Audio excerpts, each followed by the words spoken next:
Pode ir. Olá, pessoal. Nós estamos no nosso ciclo de estudo semestral, encerrando aí o primeiro bimestre e logo vocês serão submetidos à prova, que é algo oficial para que consiga vocês evoluírem no estudo e sejam, portanto, atingindo as notas bimestrais e semestrais, possam seguir os estudos nos anos e nos semestres subsequentes.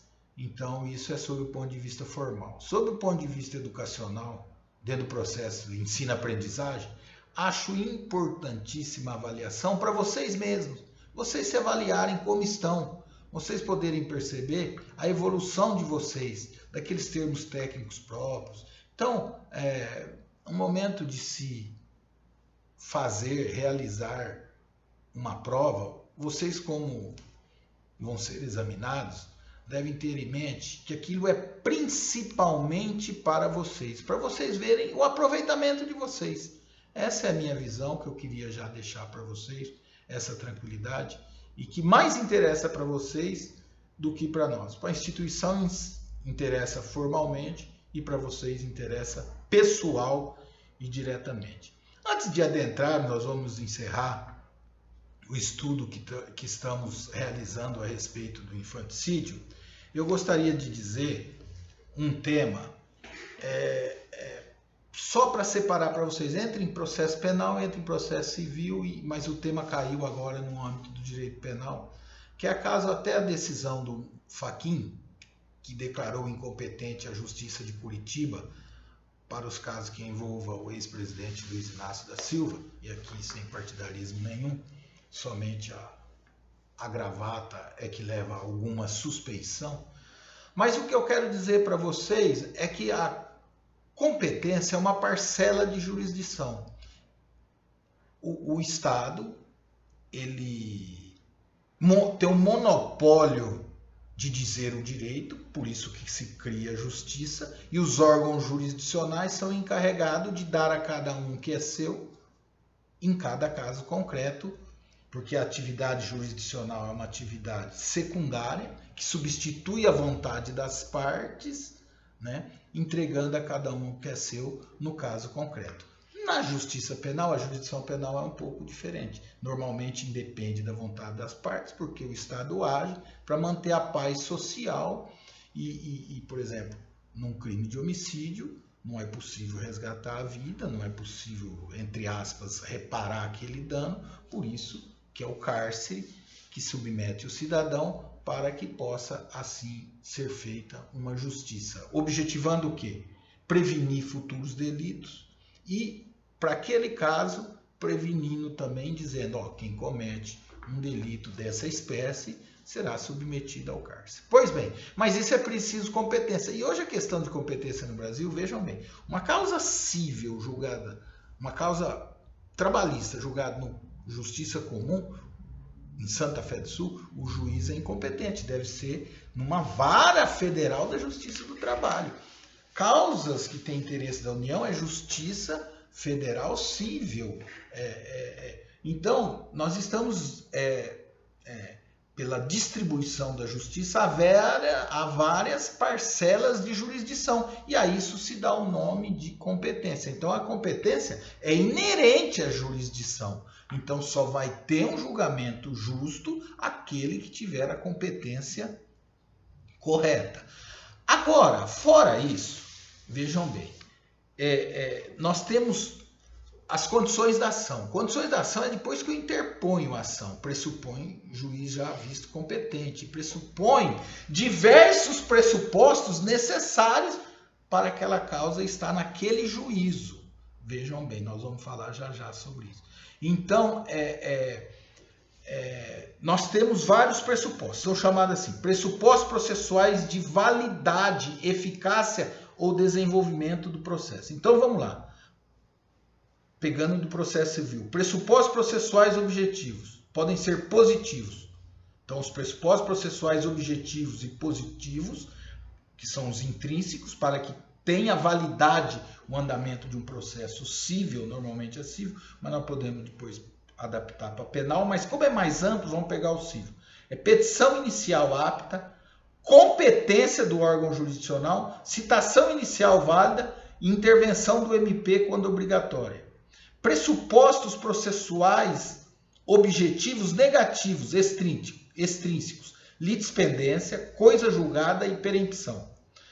Pressupostos processuais subjetivos, juiz, investidura regular, competência do juiz, imparcialidade ou isenção. Aqui, quando não há imparcialidade ou isenção, nós fazemos a famosa exceção. E é aqui também que surge o segundo caso do julgamento do presidente. Entendeu-se que o juiz estava ausente, o pressuposto processual subjetivo, pois não tinha imparcialidade ou isenção. Por quê? Ou porque ele é impedido, ou porque ele é suspeito. Não estou trazendo o caso à tona, analisando se foi julgado certo ou corretamente. Eu estou dizendo que toda ação há que se observar esses pressupostos. E depois tem as condições da ação.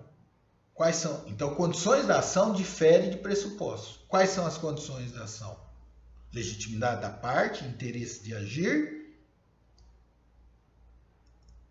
E legitimidade da parte, interesse de agir. E me faltou uma aqui, que é processo civil. Mas, enfim, existem as três condições da ação, me faltou um, e existem os pressupostos processuais.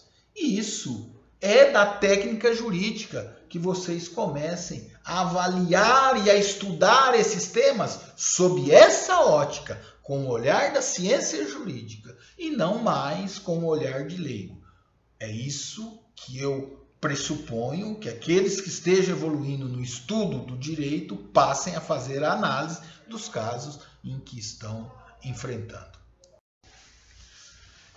Então, retomando as aulas oficiais de direito penal, feita essa observação propedêutica, imprescindível para poder localizar o aluno dentro do ensino-aprendizagem com relação à questão da avaliação e sua importância para a instituição e para o próprio aluno, além do que falando dos pressupostos processuais e as condições da ação. Pressupostos processuais é uma coisa, condições da ação são outras coisas, são outros fenômenos jurídicos, outros institutos que vocês devem, dentro de processo civil e processo penal, começarem a avaliar. Nós estamos dizendo agora do infanticídio, correto? Quando a mãe, parturiente, sujeito ativo, mata, sob a influência do estado puerperal, o nascente ou neonato. Foi o que nós aprendemos até agora e estudamos, dissecamos vários assuntos. Agora vamos falar do elemento subjetivo do dolo, ou seja, aqui também é o animus necandi, a intenção de matar, né? Que é traduzido pela expressão latina animus necandi. Mas acontece um problema. E se por culpa a mãe, sob a influência do estado puerperal, acaba cometendo o crime? Acaba ocorrendo o fato, mas por culpa, imprudência, negligência e imperícia, não por dolo. E aí? Porque nós vimos que é necessário o dolo, a intenção de matar, mas por culpa. A primeira posição é o seguinte, não responde por nada a mãe, nenhum. Esse fato é atípico. Por quê? Qual o fundamento? Que o crime de participar, o crime de infanticídio não prevê a modalidade culposa. Para outra corrente, entende que aqui a mãe irá responder por homicídio culposo, porque no artigo 121 está previsto em seu parágrafo o homicídio culposo, por imprudência, negligência e imperícia. Nós ficamos com a opinião que a mãe, se por culpa, imprudência, negligência e imperícia, sob a influência do estado puerperal, acaba por matar o nascente ou neonato, não responderá por nenhum crime, pois o fato é atípico, já que a modalidade culposa não é prevista para esse tipo penal que estamos estudando. Mas e fundamentei agora para vocês a decisão. Mas nada impede que vocês estudem no FUNEC, passem num concurso público e chega um caso para promotor de justiça, por exemplo. E aqui eu quero bater um papo com vocês. Aí vocês chegam com um caso desse. A mãe, por culpa, negligência, imprudência ou imperícia, acabou matando o nascente ou neonato, perícia com perícia e tudo, viu que ela estava sob a influência do estado puerperal. Vocês tanto podem pedir o arquivamento do processo, tendo em vista a atipicidade sob esse argumento que eu apresentei para vocês. E também podem oferecer a denúncia por homicídio culposo, entendendo que ela responderá, digamos assim, pelo homicídio culposo lá do artigo 121. Se vocês forem promotor, cada um cumpre seu papel social. E eu costumo dizer, e é compreensível, apesar de advogado, a gente tem a ótica de, em tese, beneficiar o réu nas interpretações. Mas, e como promotor? Como promotor, há um princípio que diz indúbio pro societate. Em dúvida, em favor da sociedade. Então, você tendo dúvida, oferece a denúncia, que é o papel do Ministério Público, que tem por função preservar os valores fundamentais da sociedade politicamente organizada. Aí vocês oferecem, dentro do papel social de vocês, pelo tipo penal mais grave, digamos. Né? Vai por essa interpretação, em função de um princípio que acompanha o Ministério Público de indúbio pro societate. É essa uma ideia. Se forem delegado de polícia, o fato chega ao conhecimento de vocês, você fala, não vou instaurar um inquérito policial porque não há nenhum crime e o fato é atípico. Nesse caso da mãe matando o nascente ou neonato por culpa, imprudência, negligência e imperícia. Poderão fazer devidamente fundamentado. Mas diz o bom senso que também como autoridade policial deve agir levado pelo princípio do indúbio pro societate. Instaurar, portanto, o inquérito policial para apurar a autoria e materialidade delitiva e depois esse inquérito concluído, faz-se o relatório e encaminha ao Ministério Público que tem a opinio delicti, irá então formular a denúncia ou não nesse caso. E aí também eu penso que ele é levado pelo princípio do indúbio pro réu. Só que no julgamento lá na frente, só para adiantar para vocês, o juiz deverá então o quê? Absolver pelo princípio indúbio pro réu, porque no momento do julgamento prevalece esse princípio na seara penal. Então, dando sequência à nossa aula infanticídio e concurso de agentes. Vamos fazer uma observação inicial. Autor de um crime, autor de um tipo penal, é aquele que realiza o núcleo do tipo. No homicídio, é quem mata. No furto, subtrair para si ou para outra, em coisa alheia móvel, é quem realiza o verbo do tipo, o núcleo do tipo. Qual que é o núcleo do tipo? Subtrair. No infanticídio também, que estamos estudando, é quem mata. Partícipe é aquele que concorre para o mesmo crime, contudo não realiza o núcleo do tipo, né? Não realiza o verbo. Então, por exemplo, é aquele que manda matar. Ele é, na verdade, o partícipe. O autor, digamos, é o executor, aquele que executa o verbo e aquele que executa o crime. Quais são as regras que devem imperar nesse tema? Primeiro, as elementares do crime não se comunicam aos participantes do crime. Ou, desculpem, as elementares do crime se comunicam aos partícipes do crime.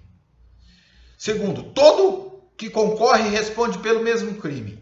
Terceiro, circunstâncias pessoais não se comunicam entre os participantes. Diferença entre elementar e circunstância. Elementar é aquilo que define a existência do crime. Está no caput.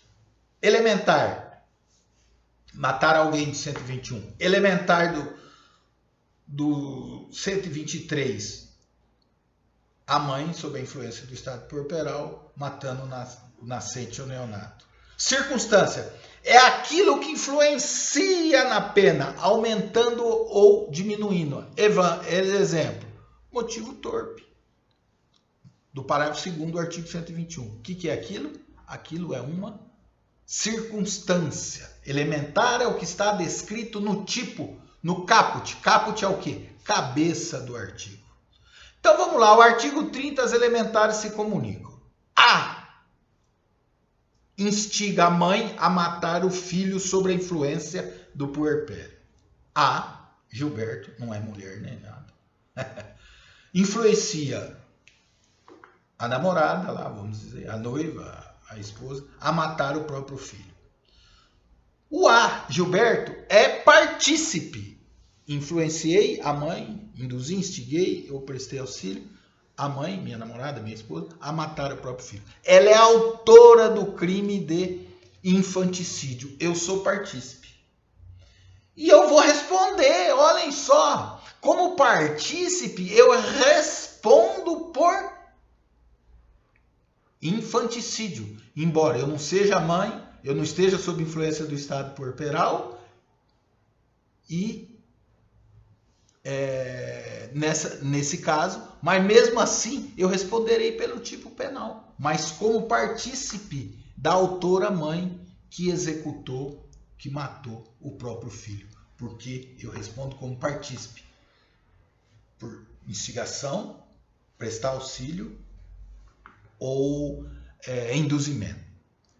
Agora vamos pensar o seguinte: a pessoa A, eu, e a mãe da criança matam um filho sob a influência do estado puerperal. Ambos pegam ali, um com a mão direita, um com a mão esquerda, pela garganta e enforcam o filho. Ambos foram executores. O pai aqui não influenciou. Também, na minha modesta opinião, ambos respondem por infanticídio, por força do artigo 29 do Código Penal. Estudem lá.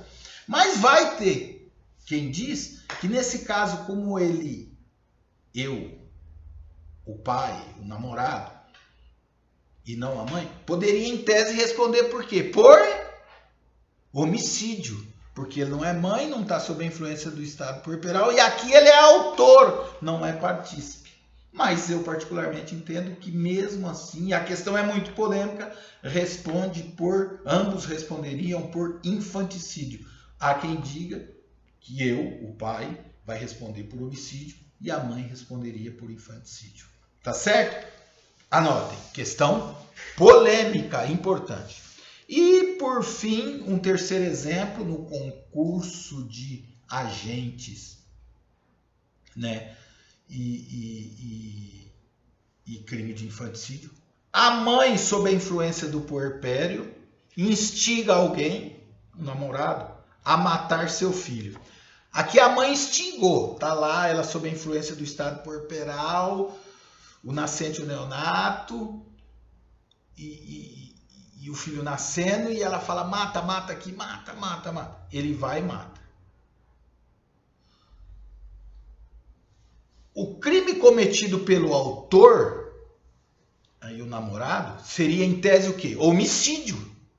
Porque ele não é mãe, não está sob a influência do estado puerperal. A mãe que sob a influência do estado puerperal influenciou ele, ou seja, instigou, prestou auxílio, ou instigou, ou induziu o namorado a matar o próprio filho. Em tese, então, como ele responde por homicídio, o partícipe deve responder por homicídio também, o partícipe é a mãe. Mas aqui surge um caso sui generis, anotem. A mãe, como autora, responde por infanticídio. E agora aqui, no exemplo que estou dando, como partícipe, irá responder então por homicídio, que partícipe, em tese, é menos grave do que o executor. Então, o bom senso e a equidade recomendam que pelo menos ela, a mãe, responda por infanticídio. Porquanto não é justo que a mãe, como autora de um crime, responda por infanticídio. E como partícipe respondesse por homicídio. É essa a posição nossa e creio que seja a posição dominante, embora possa ter aí muita divergência, muito voto vencido e muito ponto divergente, mas não tem problema, direito é assim mesmo. Mas a posição que recomenda o bom senso e a equidade é que ele responda por homicídio e ela, a mãe, responda então por participação por infanticídio, Mas aqui surge um problema, você vê, o autor é um homicida e o partícipe, a mãe que influenciou, responde por participação em infanticídio quando o autor é um homicida. Aqui, o Código Penal adotou a teoria... Veja bem, o Código Penal recomenda e adota a teoria monista da ação, qual seja, todos os participantes de um crime, seja autor, partícipe, respondam sempre pelo mesmo crime. Mas aqui, nesse caso que acabamos de ver, surge uma exceção pluralística à teoria monista da ação, uma exceção pluralística, né? Adota-se a teoria pluralística, ou seja, que a mãe vai responder por participação em infanticídio e o pai aqui por homicídio. Portanto, é uma exceção pluralística à teoria monista da ação. Correto? Ótima aula. Comecem os estudos nesse fim de semana. Apertem os cintos que a prova chegou.